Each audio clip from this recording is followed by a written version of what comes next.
محبت سے پڑھ لیجیے صلاۃ والسلام علیک یا سیدی یا رسول اللہ وعلی آلہ واصحابہ یا سیدی یا حبیب اللہ صلاۃ والسلام علیک یا سیدی یا نبی اللہ وعلی آلہ واصحابہ یا سیدی یا نور اللہ۔ اللہ رب العزت کی حمد و ثنا اور اس کے پیارے حبیب نبی احمد مصطفیٰ جناب حضرت محمد مصطفیٰ صلی اللہ تعالی علیہ وسلم کی بارگاہ بے کس پناہ میں ہدیہ صلاۃ والسلام عرض کرنے کے بعد نہایت ہی قابل قدر محترم محتشم سامعین و حاضرین، آج کی یہ بابرکت رات اور یہ بابرکت مہینہ اور یہ بابرکت گھڑیاں، اور ہو سکتا ہے بلکہ متوقع لیلۃ القدر بھی ہے، اور قرآن پاک کی تکمیل یعنی ختم قرآن کا موقع بھی ہے، تو یہ ساری سعادتیں ایک ساتھ جمع ہوں گی۔ اور الحمدللہ ہم سب نے اس قرآن پاک کو سننے کی بھی سعادت حاصل کی ہے، اور میری طرف سے آپ تمام احباب کو جنہوں نے اس پاک کتاب کو جو پیارے نبی کے سینہ اطہر پر نازل ہوئی انہوں نے سننے کی سعادت حاصل کی ہے، آپ تمام کو مبارکباد۔ اللہ تعالیٰ آپ کا سننا اپنی بارگاہ میں قبول و منظور فرمائے، اور سن کر اس کا پورا آپ کو بھی اجر و ثواب عطا فرمائے، کیونکہ نبی رحمت صلی اللہ تعالی علیہ وسلم کے فرمان کا خلاصہ ہے کہ قرآن پڑھنے والا اور پھر اس کو سننے والا، خاموشی کے ساتھ سننے والا، دونوں ایک برابر ہیں، یعنی جتنا ثواب پڑھنے والے کو ہے اتنا ثواب سننے والے کو ہے۔ اور یہ بڑی سعادت کی بات ہے، دنیا میں کوئی ایسی کتاب نہیں ہے جس کو پڑھنے کا بھی ثواب اور سننے کا بھی ثواب ہو۔ یہ وہ واحد کتاب ہے جو اللہ نے اپنے محبوب کے صدقے ہمیں عطا فرمائی ہے، جس کو پڑھتے جائیں رحمتیں اور برکتیں نازل ہوتی جاتی ہیں، پڑھتے جائیں سرور ملتا جاتا ہے۔ دنیا کی ایک اخبار لے لیں، ایک ڈائجسٹ لے لیں، ایک رسالہ لے لیں، ایک کتاب لے لیں، بندہ صرف اس کو ایک بار پڑھتا ہے، زیادہ سے زیادہ دوسری بار پڑھتا ہے، تیسری بار اس کو ہاتھ تک لگانا گوارا نہیں کرتا۔ لیکن قرآن ایسی کتاب ہے، اس کو پڑھتے جائیں، جتنا پڑھتے جاتے ہیں اتنا دل میں نور اترتا جاتا ہے، سبحان اللہ، اتنی رحمتوں اور برکتوں کی برسات ہوتی چلی جاتی ہے۔ وجہ یہ ہے کہ یہ کتاب وہ کتاب ہے جو اللہ نے اپنے محبوب کے سینہ اطہر پر نازل فرمائی ہے، اور اللہ نے اپنے محبوب کے صدقے ہمیں عطا فرمائی۔ پچھلی امتوں کو بھی کتابیں دی گئی تھی، لیکن ان میں تحریفات ہو گئی، رد و بدل ہو گئی، تبدیلی ہو گئی، ان کے احکامات کو بدل دیا گیا۔ لیکن اللہ نے ہم پر کرم نوازی یہ فرمائی ہے، ہمیں نبی دیا ہے تو تمام نبیوں کا سردار، سبحان اللہ، ہمیں کتاب عطا فرمائی تو تمام کتابوں کی سردار، اور بلکہ حضور نے خود ہمارے لیے صحابہ کو پکار کے کہا، صحابہ انا حظکم من الانبیاء وانتم حظی من الامم، اے صحابہ نبیوں میں میں تمہارے حصے میں آیا اور امتوں میں تم میرے حصے میں آئے۔ سبحان اللہ، یہ تو حضور نے خود خوشخبری عطا فرما دی ہے، اور پھر حضور کے بعد ایک اور خوشخبری اللہ کے محبوب نے ہمیں وہ عطا فرمائی ہے، فرمایا طوبیٰ لمن رآنی وآمن بہ وطوبیٰ سبع مرات لمن لم یرانی وآمن بہ، فرمایا صحابہ جس نے مجھے دیکھا، دیکھ کر ایمان لے کر آیا، میں محمد اس کو ایک خوشخبری دیتا ہوں، اور جو بن دیکھے مجھ پر ایمان لے کر آئے ہیں میں محمد ان کو 7 خوشخبریاں دیتا۔ یہ نبی رحمت صلی اللہ علیہ وسلم کی کرم نوازی ہے، اور یہ اللہ نے اپنے محبوب کے صدقے ہمیں سب کچھ، اور یہ کتاب وہ کتاب ہے کہ نبی رحمت صلی اللہ علیہ وسلم نے فرمایا لوگوں قرآن کو پڑھا کرو، یہ وہ کتاب ہے کہ جس کا ایک سرا تمہارے ہاتھ میں ہے، دوسرا سرا تمہارے رب کے ہاتھ میں ہے، یعنی ڈائریکٹ رحمتوں اور برکتوں کا نزول ہوتا ہے جب اس قرآن کو، اس کتاب کو پڑھا جاتا ہے، اور پھر جس مقصد کے لیے، جس جو ہے وہ چاہت کے لیے پڑھا جاتا ہے، اللہ اس قرآن کو پڑھنے کی برکت سے وہ مقصد بھی پورا فرما دیتا ہے۔ یہ قرآن ہمارے لیے شفا بھی ہے، یہ قرآن ہمارے رحمت بھی ہے، وَنُنَزِّلُ مِنَ الْقُرْآنِ مَا هُوَ شِفَاءٌ وَرَحْمَةٌ لِّلْمُؤْمِنِينَ، فرمایا ہم نے اس قرآن کو رحمت بھی بنا دیا ہے اور مومنوں کے لیے شفا بھی بنا دیا ہے۔ اس قرآن سے تو ہم نے کینسر کے مریض ٹھیک ہوتے دیکھے ہیں، اس قرآن سے تو بڑی بڑی لا علاج بیماریوں والے مریض جو ہیں وہ تندرست ہوتے دیکھے ہیں۔ اللہ تعالیٰ یا تو اس کو پڑھنے کی برکت سے ان کو تندرست فرما دیتا ہے، یا پڑھنے کی برکت سے بیماری کے علاج کا کوئی نہ کوئی وسیلہ پیدا فرما دیتا ہے۔ اللہ تعالیٰ اس کی برکت سے یہ سارے امور سر انجام دیتا ہے۔ تو حضرت باجزید بستامی علیہ رحمہ آپ جنگل میں جایا کرتے تھے، اور جنگل میں جا کے آپ خوب عبادت کیا کرتے، اور پھر جب صرف کھانا پینے کی حاجت ہوتی یا کوئی شہر میں کام ہوتا ہے، بس تھوڑے سے لمحے کے لیے آپ واپس آ جاتے، اور شہر میں آ کے اپنا کام کاج یا کوئی حاجت پوری کر کے واپس لے۔ لوگوں نے کہا حضرت آپ جنگل میں سنسان جگہ ہے، وہاں پہ کوئی بندہ نہیں، اکیلے تنہا کیسے دل لگ جاتا ہے؟ تو آپ نے مسکرا کر کہا لوگوں تمہیں کس نے کہا کہ میں تنہا ہوں؟ تمہیں کس نے کہا میں اکیلا ہوں؟ جب میرا رب سے باتیں کرنے کو دل کرتا ہے تو میں نماز نیت کے کھڑا ہو جاتا ہوں، اور جب رب کی باتیں سننے کو دل کرتا ہے تو قرآن کھول کر پڑھنا شروع کر دیتا ہوں۔ یہ تو وہ کتاب ہے جس میں اللہ نے اپنی باتیں، اپنی احکامات نازل فرمائے ہیں، جس میں ہم اللہ کی جو ہے وہ نازل کردہ باتیں پڑھتے ہیں۔ پھر اس قرآن کی ایک عظمت اور ہے کہ جو دنیا کی کوئی کتاب بندہ بار بار پڑھتا ہے لیکن پڑھنے کو دل نہیں کرتا، اس کو پڑھتا چلا جاتا ہے، جتنا زیادہ پڑھتا ہے اتنا سرور ملتا ہے۔ اور پھر جیتا جاگتا معجزہ یہ ہے کہ اس قرآن کو اگر چمڑے میں بند کر کے آگ میں ڈال دیا جائے تو آگ بھی اس قرآن پاک کو نہیں جلا سکتی، بلکہ چمڑے کے بغیر بھی بہت سارا ایسے واقعات رونما ہوتے ہیں، کسی بلڈنگ میں، کسی وجہ میں، کسی جگہ سے آگ نکل گئی ہے یا آگ لگ گئی ہے تو ساری بلڈنگ راکھ کا ڈھیر بن جاتی ہے، لیکن اللہ کی کتاب قرآن محفوظ رہتا ہے۔ اس کی ایک وجہ یہ ہے، یہ قرآن کا معجزہ ہے۔ دوسری وجہ یہ ہے خود اللہ نے فرمایا اِنَّا نَحْنُ نَزَّلْنَا الذِّكْرَ وَإِنَّا لَهُ لَحَافِظُونَ، ہم نے ہی یہ قرآن اتارا ہے اور ہم بھی اس کی حفاظت کریں گے۔ اور ایک حفاظت کی صورتحال یہ ہے کہ اس کو اللہ بچائے گا، دوسرا اس کو رد و بدل سے بھی بچائے گا۔ جتنی بھی کتابیں آئی ہیں ساری کتابوں میں کسی نہ کسی وجہ سے تبدیلی کر دی گئی، لیکن اس کتاب میں چاہ کر بھی اگر کوئی تبدیلی کرنا چاہے تو وہ نہیں کر سکتا۔ بلکہ ایک متنبی شاعر عرب کا ایک گزرا ہے، اس نے کوشش کی کہ میں قرآن کے عوض اور اس کے برابر کوئی کتاب لکھوں۔ اب شاعر تھا، اس کو اپنی فصاحت و بلاغت پر، اس کو اپنی شاعری پر بڑا ناز تھا۔ اب اس نے قرآن کے برابر مقابلہ کرنے کی کوشش کی اور کتاب لکھتا ہے۔ اب جو اس نے کتاب لکھی پہلی سورت اس کا نام رکھتا ہے فیل، اور لکھتا ہے الفیل مل فیل وما ادراک مل فیل۔ اب نقل بھی کر رہا ہے اور اس نے اپنی طرف سے جو عقل کے گھوڑے دوڑائے ہیں۔ فیل عربی میں کہتے ہیں ہاتھی کو، اب الفیل ہاتھی، مل فیل تم کیا جانو ہاتھی کیا ہے؟ اب بندہ بچہ جانتا ہے ہاتھی کیا، ہاتھی جانور ہے، ایک سونڈ والا ہے، بچہ جانتا ہے۔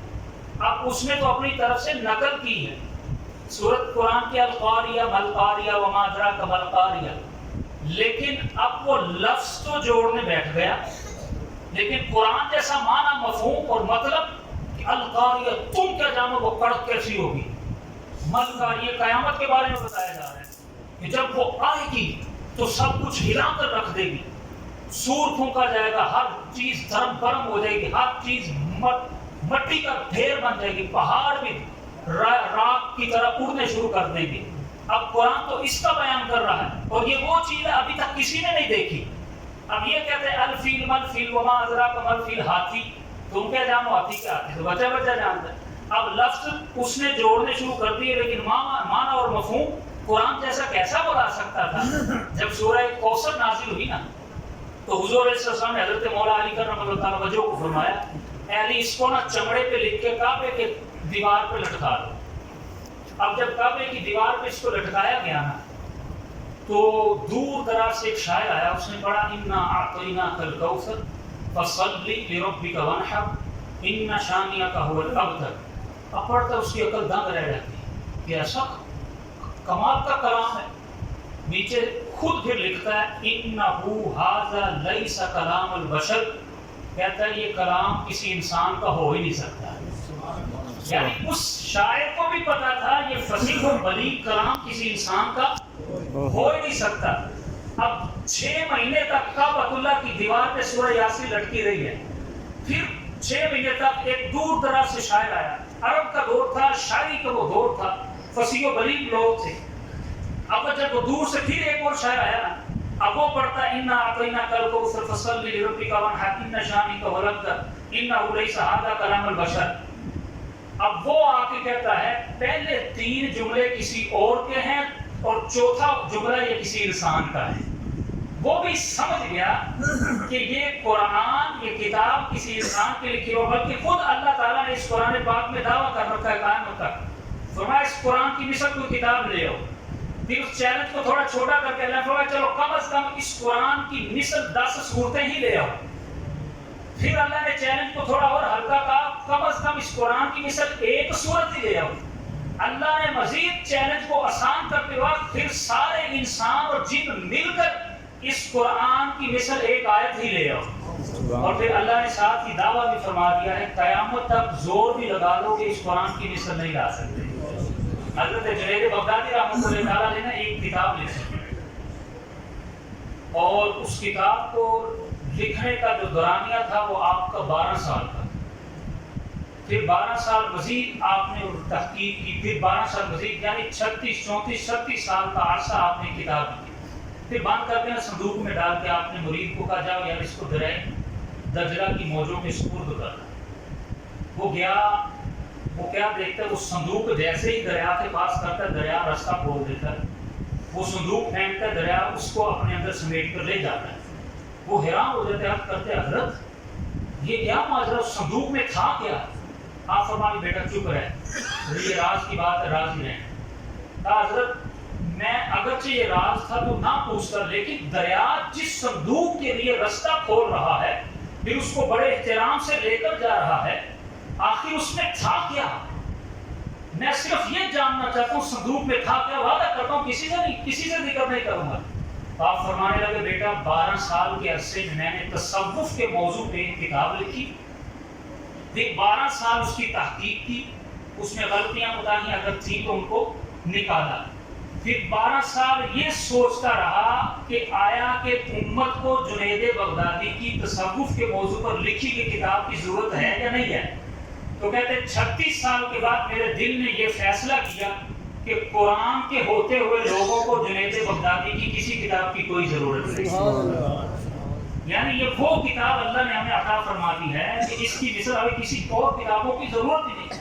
لیکن بشرط یہ ہے کہ اس کو سمجھنا چاہیے, اس کو پڑھنا چاہیے ترجمہ تفسیر کے ساتھ. دنیا کی جتنی بھی کتابیں ہیں ہم جب تک اس کو سمجھتے نہیں ہیں تب تک پڑھتے نہیں. کوئی میتھ پڑھ رہا ہے اس کو سمجھتا ہے, انگلش پڑھ رہا ہے اس کو سمجھتا ہے پھر پڑھ رہا ہے, اردو اس کو سمجھتا ہے تو پڑھ رہا ہے, سائنس کیمسٹ بایو کسی بھی موضوع پہ جو بھی کتاب پڑھی جاتی ہے یقیناً اس کو بندہ سمجھ بھی رہا ہوتا ہے, پڑھ بھی رہا ہوتا ہے. اب قرآن کے ساتھ یہ ظلم اور زیادتی اور بلکہ اپنے ساتھ ہم یہ کیوں کرتے ہیں کہ صرف قرآن پڑھ رہے ہیں لیکن اس کو سمجھ نہیں رہے. ہمیں یہ تک نہیں پتا کہ اس قرآن میں ہمارے لیے احکامات کیا ہیں. اس قرآن پاک میں ہمارے لیے اللہ تعالیٰ نے احکامات کیا نازل کیے ہیں. سود کا ہمیں اس میں بتایا گیا, رشوت کا ہمیں بتایا گیا, معاملات کا, تجارت کا اور ازدواجی زندگی کا, ہر پہلو پہ قرآن پاک نے ہماری رہنمائی کی ہے. اگر ہم کسی بھی وجہ, کسی بھی جگہ پر, کسی بھی ضرورت پر, کسی بھی لمحے پر, کسی بھی موضوع پر تحقیق کرنا چاہیں تو قرآن پاک نے ہمیں اس کا حل بتا دیا ہے. اور جب ہم پڑھیں گے نا پھر پتہ چلے گا واقعی نہیں یہ حرام ہے, یہ حلال ہے, یہ حرام ہے, یہ حلال ہے. پھر بندہ اس کو پڑھ کے پھر اپنی ایک جو ہے متقی اور تزکیہ والی زندگی گزارتا ہے. اور جب تزکیہ والی زندگی گزارتا ہے, جب مر کے قبر میں پہنچتا ہے, پھر اللہ تعالیٰ قبر و حشر کی تمام منازل اس کے لیے آسان فرما دیتا ہے. وجہ یہ ہے کہ اس نے قرآن کو سمجھ کر پڑھا. تو قرآن کو جتنا سمجھ کر پڑھیں گے نا, ایک بندہ صرف ایک سپارہ دیکھ کر پڑھتا ہے, دوسرا بندہ صرف ایک سورت کو سمجھ کر ترجمے اور تفسیر کے ساتھ پڑھتا ہے, دونوں ایک برابر میں نہیں ہو سکتے. یہ بندہ صرف جس نے ایک سورت کو سمجھا ہے, اس کی تحقیق کی ہے, اس کی تفسیر پڑھی ہے, اس کا ترجمہ پڑھا ہے, اس کو سمجھ لیا ہے, یہ بندہ اگر اس کے برعکس دوسرا بندہ پورا قرآن بھی پڑھ لے, یہ ایک سورت کو سمجھ کر پڑھنے والا اس بندے سے پھر بھی زیادہ افضل والا ہے. تو کوشش کریں اس کتاب کو اس کے ساتھ دل لگائیں، اس کے ساتھ محبت، اس کے ساتھ الفت پیدا کریں، تاکہ ہمیں پتہ ہو کہ ہمارے لیے اس کتاب میں کیا احکامات اللہ تعالیٰ نے نازل فرمائے ہیں.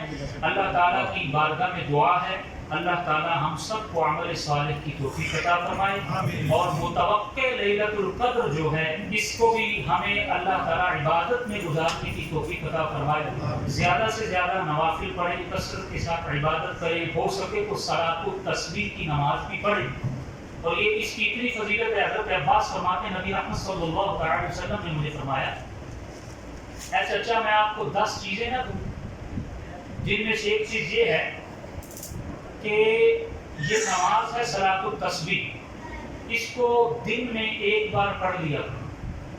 اگر دن میں نہیں تو ہفتے میں ایک بار پڑھ لیا، ہفتے میں نہیں تو مہینے میں ایک بار پڑھ لیا، مہینے میں نہیں تو سال میں ایک بار پڑھ لیا، اور سال میں نہیں تو کم از کم زندگی میں ایک بار پڑھ لو. یہ وہ نماز ہے جس کو پڑھنے سے اللہ اگلے پچھلے سارے گناہوں کو معاف فرماتا. اور متوقع اگر لیلۃ القدر ہے تو اس نے وقت قیام کر لیا ہے تو پھر کیا اجر ہے. نبی رحمت صلی اللہ تعالی علیہ وسلم نے ارشاد فرمایا من قام لیلۃ القدر ایمانا و احتسابا غفر له ما تقدم من ذنبه. فرمایا جس نے لیلۃ القدر میں ایمان اور احتساب کے ساتھ قیام کیا اللہ تعالیٰ اس کے اگلے پچھلے سارے گناہوں کو معاف فرما دیتا ہے. تو اس رات کو ضائع نہ کریں. حضور علیہ السلام کا تو معمول شریف تھا، آپ باقاعدہ اس رات کو تلاش کرنے کے لیے زندگی کے ہر رمضان المبارک میں اعتکاف فرمایا کرتے ہیں. حضور علیہ السلام پہل پورے رمضان المبارک کا اعتکاف کیا کرتے ہیں. پھر جب بتایا گیا کہ یہ رات آخری 10 راتوں میں ہے، آخری عشرے میں ہے، پھر حضور علیہ السلام پھر رمضان المبارک کے ہر آخری عشرے میں صرف اس رات کی تلاش کے لیے اعتکاف کیا کرتے تھے.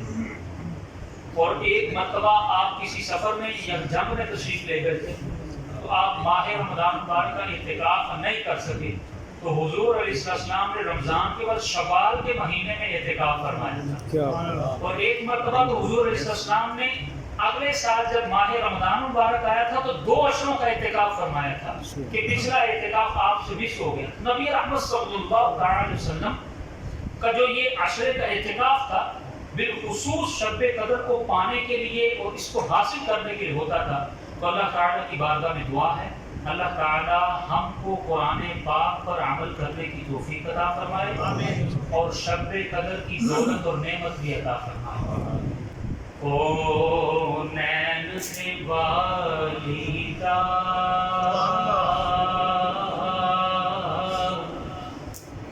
دربار بڑا سونا سونا سو رب دی مدینے دا دربار بڑا سونا. جس کو اللہ نے سعادت دی ہے مدینہ دیکھنے کی وہ پڑھ لے سو رب دی مدینے دا دربار بڑا سونا. مجھے مسجد نبوی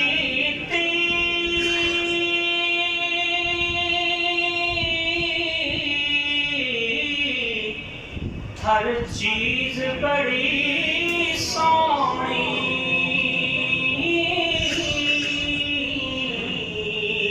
ہر چیز بڑی سونی. مجھے مسجد نبوی